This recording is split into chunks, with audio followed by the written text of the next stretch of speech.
الشیطان لکما عدو مبین۔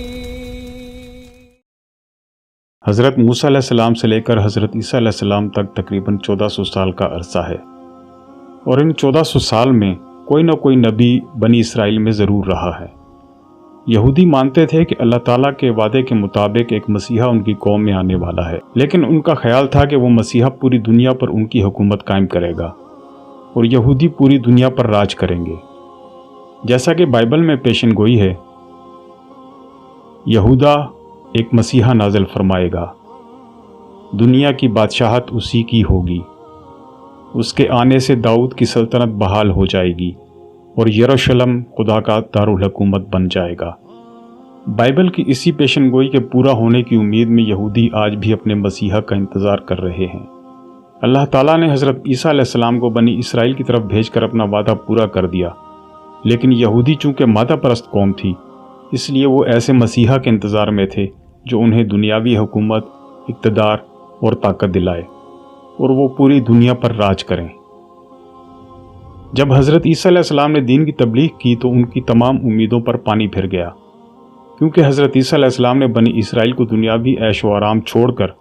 اللہ تعالیٰ کے راستے پر چلنے کی دعوت دی، دنیاوی حرص و ہوس کو چھوڑ کر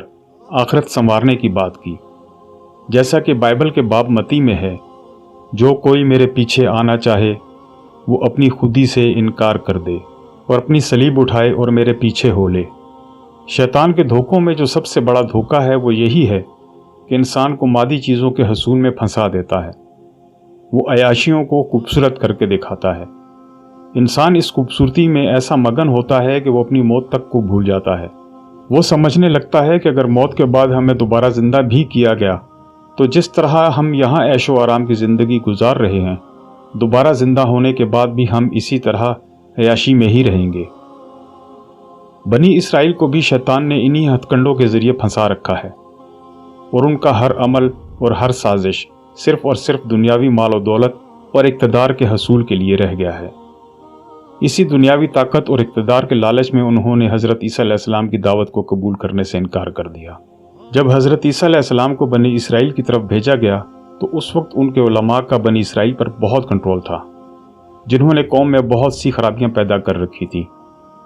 یہودی علماء نے تورات میں بہت سی تحریف کر دی تھی، بہت سی حرام چیزوں کو حلال اور حلال کو حرام کر رکھا تھا، سودی کاروبار عام تھا، ہیکل سلیمانی کو انہوں نے کاروباری مرکز بنا رکھا تھا،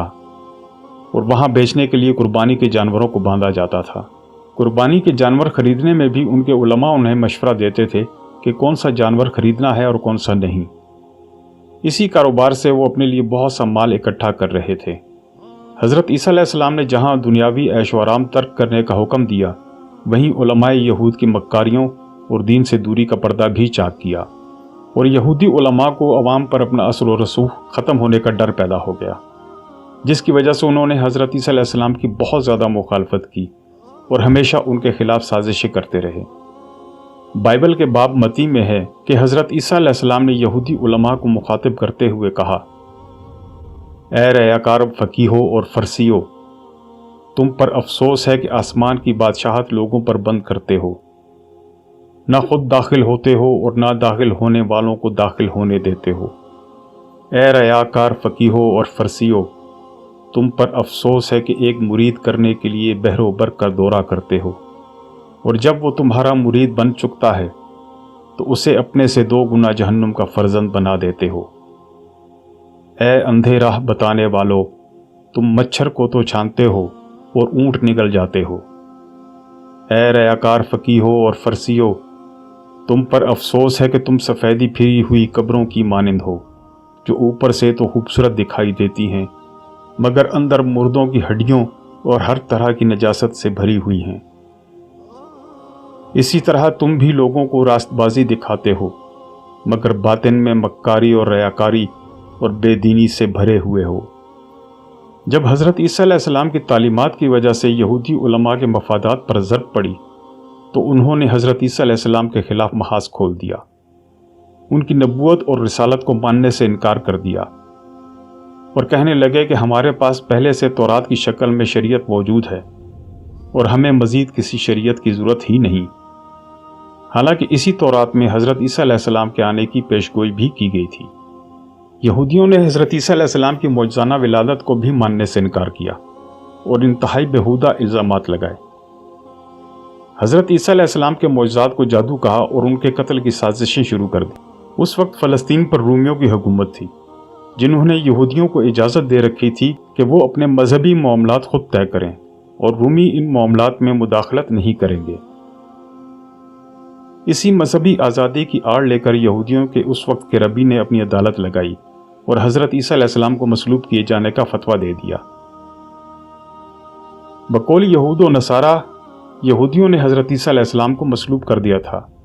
لیکن اللہ تعالیٰ نے قرآن مجید میں ان کے اس باطل نظریے کی تردید کی اور اس راز سے پردہ اٹھا دیا۔ سورہ نساء میں ارشاد باری تعالیٰ ہے، اور یوں کہنے کے باعث کہ ہم نے اللہ کے رسول مسیح عیسیٰ بن مریم کو قتل کر دیا، حالانکہ نہ تو انہوں نے اسے قتل کیا نہ سولی پر چڑھایا، بلکہ ان کے لیے ان عیسیٰ کا شبیہ بنا دیا گیا تھا۔ یقین جانو کہ حضرت عیسیٰ علیہ السلام کے بارے میں اختلاف کرنے والے ان کے بارے میں شک میں ہیں، انہیں اس کا کوئی یقین نہیں بجز تخمینی باتوں پر عمل کرنے کے۔ اتنا یقینی ہے کہ انہوں نے انہیں قتل نہیں کیا۔ یہودی کہتے ہیں کہ حضرت عیسیٰ علیہ السلام کو مصلوب کر دیا گیا تھا اور سولی پر ہی ان کی موت واقع ہوئی اور یہ قصہ یہیں ختم ہو گیا، جبکہ عیسائیوں کا ماننا ہے کہ حضرت عیسیٰ علیہ السلام کو مصلوب بھی کیا گیا اور ان کی موت بھی واقع ہوئی، لیکن ان کے جسم کو ایک غار میں رکھ دیا گیا جہاں وہ دوبارہ زندہ ہوئے اور اللہ تعالیٰ نے آسمان پر انہیں زندہ اٹھا لیا اور دنیا کے خاتمے سے پہلے وہ دوبارہ تشریف لائیں گے۔ حضرت عیسیٰ علیہ السلام پر بہت زیادہ لوگ ایمان نہیں لائے تھے اور جو ایمان بھی لے کر آئے ان کے علماء نے انہیں سیدھے راستے سے بھٹکا دیا اور حضرت عیسیٰ علیہ السلام کی معجزانہ ولادت کو لے کر مشہور کر دیا کہ نعوذ باللہ حضرت عیسیٰ علیہ السلام خدا کے بیٹے ہیں۔ ان علماء نے عوام میں تثلیث کے عقیدے کو پھیلایا اور انہیں سمجھایا کہ اللہ، روح القدس اور عیسیٰ علیہ السلام ایک ہی ہیں، صرف ان کے روپ الگ ہیں۔ انہوں نے اپنے گناہوں کی معافی کا جواز بنانے کے لیے اللہ تعالیٰ پر ایک اور جھوٹ باندھا کہ عیسائیوں کے گناہ کے کفارے میں اللہ تعالیٰ نے اپنے بیٹے کو قربان کر دیا۔ ان عقائد کو لے کر یہودیوں اور عیسائیوں میں باہم دشمنی ہو گئی، کیونکہ عیسائیوں کے عقیدے کے مطابق یہودی خدا کے بیٹے کے قاتل ہیں۔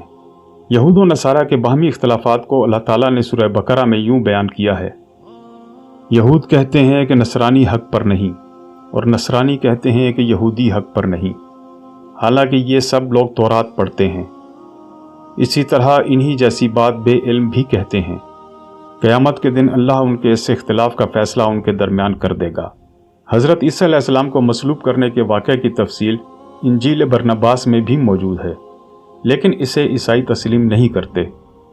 کیونکہ اسے مان لینے سے ان کے بنیادی عقیدے پر ضرب پڑتی ہے اور عیسائیت کے باطلی عقائد کی کلئی کھل جاتی ہے۔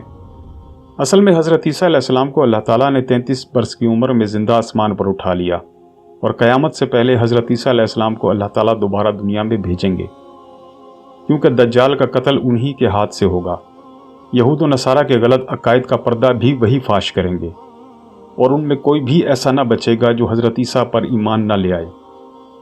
جیسا کہ سورہ نساء آیت 159 میں ارشاد باری تعالیٰ ہے،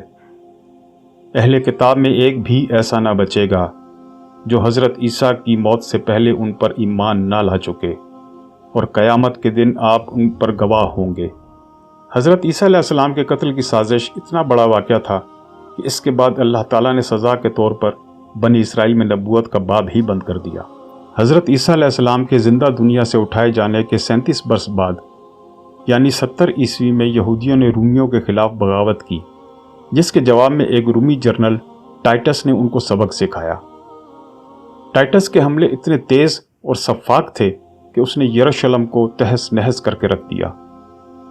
ٹائٹس نے ایک ہی دن میں تقریباً 1,33,000 یہودیوں کو قتل کر ڈالا اور مسجد اقصی یا ہیکل سلیمانی کو پھر سے مسمار کر دیا، جو آج تک دوبارہ تعمیر نہیں ہو سکا۔ فلسطین پر رومیوں کے قبضے کے بعد بڑی تعداد میں یہودی منتشر ہو گئے اور دنیا کے مختلف ممالک میں آباد ہو گئے۔ رومی چونکہ بت پرست تھے، اس لیے وہ یہودیوں اور عیسائیوں دونوں کو اپنا دشمن سمجھتے تھے، اور ان دونوں کو ایک ہی مذہب کے دو الگ الگ فرقے سمجھتے تھے۔ فلسطین پر جب تک رومیوں کی حکومت رہی، یہودیوں اور عیسائیوں کے ساتھ ان کی سخت دشمنی رہی اور یہ دونوں ہی رومیوں کے زیر عتاب رہے۔ اسی طرح یہودی اور عیسائی آپس میں بھی دشمن رہے۔ 325 عیسوی میں رومیوں کے ایک بہت بڑے حکمران قسطنطین اعظم نے عیسائی مذہب قبول کر لیا،